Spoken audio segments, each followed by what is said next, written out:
প্রিয় শিক্ষার্থীরা, আজকে তোমাদেরকে আমি একটি বর্গ অঙ্কন করে দেখাবো বা বর্গ আঁকার নিয়ম।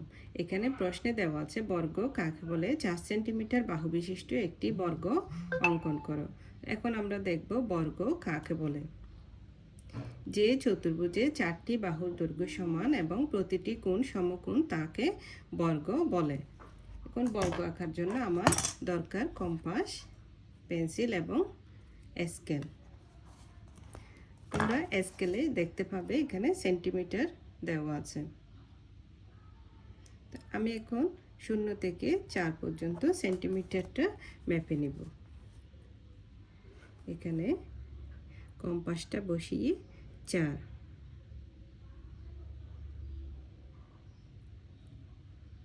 আমি মেপে নিলাম 4 সেন্টিমিটার। এখন আমি স্কেল বসিয়ে 4 সেন্টিমিটার বিশিষ্ট একটি বাহু অঙ্কন করব।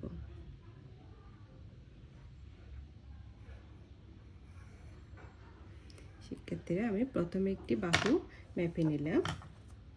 এবার এই বাহুতে বসিয়ে আমি কম্পাসের সাহায্যে বর্গটা আঁকব। এই পাশে একটি বাহু আঁকব, এই পাশে একটি বৃত্তচাপ।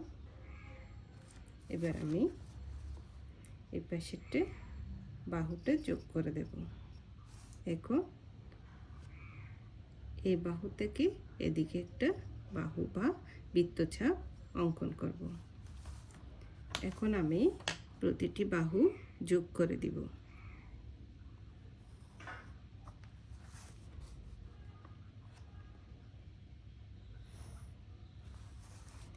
হয়ে গেছে আমার বর্গ অঙ্কন। এখন আমি পুনরায় মেপে দেখতে পারি আমার 4 সেন্টিমিটার বিশিষ্ট, দেখো সবগুলো 4 সেন্টিমিটার হয়েছে কিনা এদিকে আমি মেপে দেখব।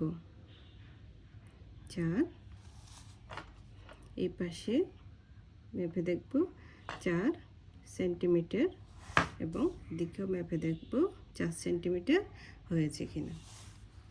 এবার আমি লিখে দেব 4 সেন্টিমিটার, 4 সেন্টিমিটার, 4 সেন্টিমিটার, 4 সেন্টিমিটার। আমরা এখানে কোণগুলো বা কর্ণগুলো যোগ করতে পারি, অর্থাৎ এগুলোকে বলা হয় কর্ণ। কর্ণদ্বয় কিন্তু সমান। এখন এখানে কোণগুলো লিখব এ, বি, সি এবং ডি। তার চিত্র এ, বি, সি, ডি একটি বর্গ।